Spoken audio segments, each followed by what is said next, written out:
So ito yung mga rason kung bakit nagugustuhan na talaga natin yung bagong product na distributed by Skygo, which is the brand Monarch, kasi marami silang may offer talaga dito sa Pilipinas. Anyhow, my dear friends, simulan natin sa kanyang engine. Para sa akin, ito yung tama. Meron siyang 174.5cc liquid cooled engine. At saka hindi rin magpapaulit si Spear 180 sa power kasi meron siyang dual overhead cam. Kaya niya pumalo ng 17 horses or 12.5 kilowatts at 8,500 RPM. Powerful din ang kanyang torque, 15.5 Newton meters at 7,000 RPM. So 6-speed po tayo dyan, so hindi ka mabibitin. Naka-FI din po siya. And kung titignan nyo, hindi nyo na siya kailangan bilhan ng radiator cover. And maayos din ang pagkakagawa sa kanyang exhaust. At saka pagdating din sa kanyang fairings, maayos din yung mga butas na makikita mo. Aggressive and sporty yung kanyang looks, especially on this part, my gills. So panalo yung pagkakayari.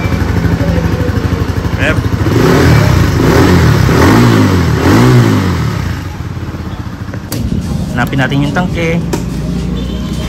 Yes, nasa likod po. And wala tayong masyadong makukuha dito sa kanyang likod. Air filter niya nandirito. Maayos at magara yung pagkakagawa. 7 liters gas tank capacity po tayo. And kaya niya pumalo ng 2.9 liters per 100 km. That's about 34 km per liter. So meron siyang range ng at least almost 300 kilometers or more kung matipid ka mag-drive. At saka ang kanyang dry weight, 120 kilograms only, plus 7 liters plus 1.3 liters sa kanyang lubricant. That's about 128 or less than 130 kilograms na wet weight. Komportable naman, Ma'am Haze. Ayan, komportable naman siya. She's 5'4". Aminado hindi siya nagbumotor, pero ayan o, dalawang paa, pwede, tipito nga lang, pero okay na okay pa rin. Hindi siya clip-on, nakaangat yung kanyang handlebar. Kung titignan nyo, medyo sub-sub ng konti nga lang pagdating sa seat, or let's say na lang na medyo may pagkaano siya, medyo may pagka-sporty yung seat niya. Kasi kung titignan nyo, pababa yung upuan, so sporty talaga yung kanyang datingan. So ayan, massive shoutout kay Ma'am Hazel for testing the seat height.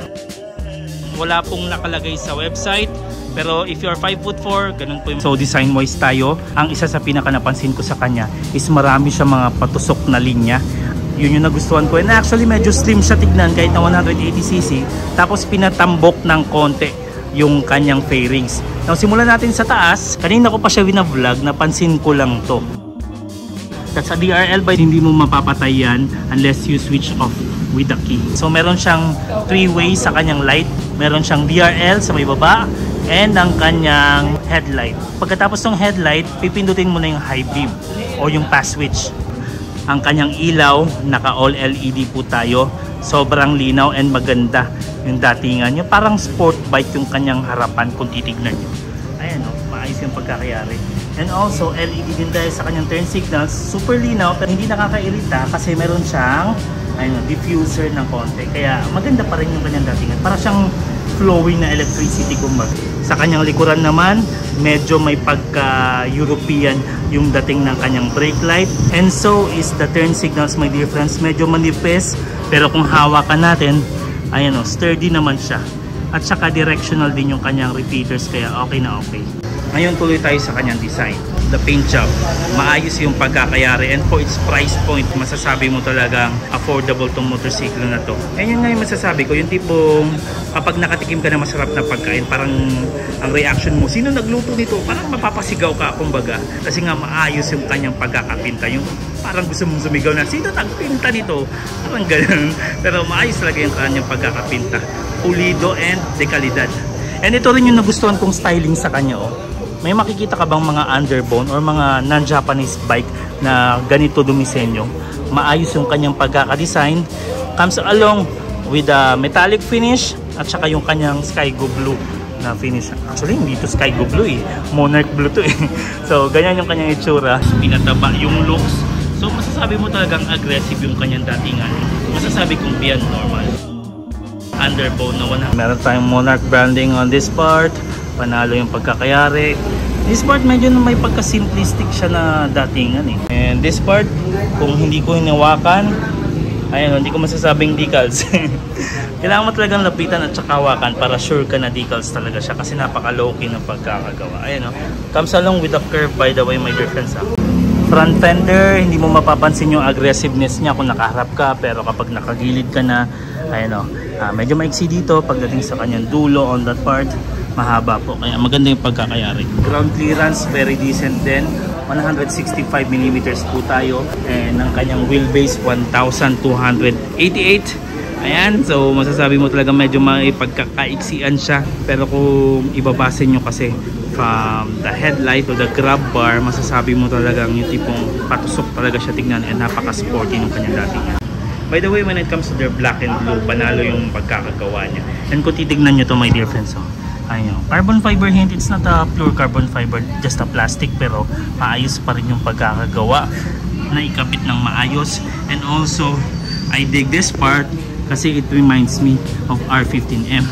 So ganyan yung kanyang datingan, may pagka carbon fiber and sporty yung kanyang feeling. Makapal po yung upuan niya. On this part manipis, para kahit na low on height yung upo, pwede. Hindi naman po pinagdamot yung kanyang feeling. Nagustuhan ko siya eh. Ayun, malambot eh. Grab bar, silver finish tayo. Great color combination sa motorsiklo na to, and may pagka M yung kanyang dating hindi siya yung tipong masasabi mong kinabit lang just as it is for compliance. Maganda yung pagkakayari. Ang kanyang rear fender din, maayos din yung pagkakagawa. Mapapaisip ka, kailangan mo pa bang i-tail tidy yung ganitong kaganda na rear fender? Para sa akin, hindi na. Touchable naman po tayo sa ating pillion peg. Maayos din yung pagkakabolt.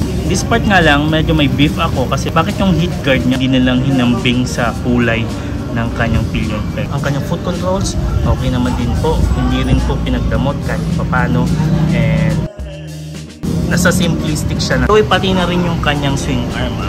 Parang tinapat lang siya as is. Hindi na natin kailangan tapatan. Gawin na lang natin parehas kumbaga. Digital display po tayo. Very clear. Kung titignan nyo, lahat ng kailangan nyo nandyan. Ang kanyang tachometer, speedometer, odo, temperature, fuel gauge, gear indicator, and neutral light. Ang kanyang lighting nandyan din kung gugustuhin nyo. Pwede nyo patayin, and pwede nyo buksan yung high beam. Ayan. Switch din, umiilaw din siya as it is. Warning lights. Ayan, panalo itong motorsiklo na to. And meron din po tayong USB port on this part. Nasa gitna, so halatang halata. Hindi nga lang kalaliman yung kanyang glove box, pero okay lang. Pwede mo pa rin mailagay yung phone mo, or pwede mo ilagay yung phone mo dito kasi meron siya phone holder, and may branding din siya ng Monarch. The controls, pulido din ang pagkakayari, simplistic yung kanyang datingan, but it works fine as well, my dear friends. Ganito po tayo sa busina, and isa sa wala sa kanya is yung kanyang hazard light. But aside from that, this motorbike is beautifully done. Even the grips ayan o.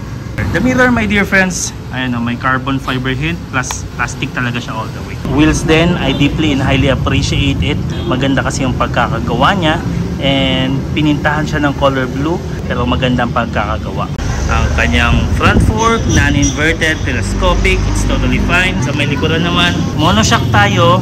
I cannot see any preload adjustability.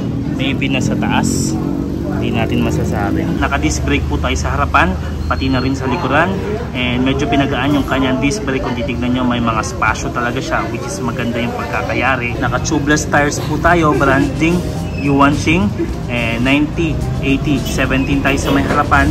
Sa may likuran naman, 120, 70, 70. And kung titignan nyo, my dear friends, matambok naman po yung kanyang gulong sa may likuran. Ayun, malapit talaga tayo sa ospital. Ang SRP niya, 110,000 Philippine pesos only. One of the most affordable and yet the kalidad na underbone na mabibili mo dito. Ang kanyang lowest down payment, 5,000 pesos only. Ang kanyang 36 months, 5,250 with the rebates of 200 Philippine pesos. So, ano pang hinihintay nyo? Bili na. Massive shoutout nga pala kay Sir John. Nagkita kami from a different showroom siya back then eh. Natatandaan niya pa daw ako. Anyway, here's a special mention to Skygo Marketing Corporation. All branches nationwide. Represent po tayo dyan. Massive shoutout sa inyo. Monarch Dealers, massive shoutout din po sa inyo. Skygo Tagum 2, sabi nila Skygo the best for you daw. And Skygo basketball team led by Mr. Paul Dianre Sarmiento. Sana na-mention ko na maayos yung pangalan mo. Massive shoutout din sa'yo. And massive shoutout sa ating area manager sa dental area, si Sir Kelvin. And sa ating operation manager, si Sir Robert Go. Massive shoutout sa inyong lahat. Para kanina itong motorcycle na to, doon po sa naghahanap na yung tipong gusto nyo makamura, hindi pong gusto mo ng kalidad, at saka hindi mahirap hanapin yung kanyang spare parts kasi it's being distributed by Skyco. Dito tayo kay Monarch Spear 180.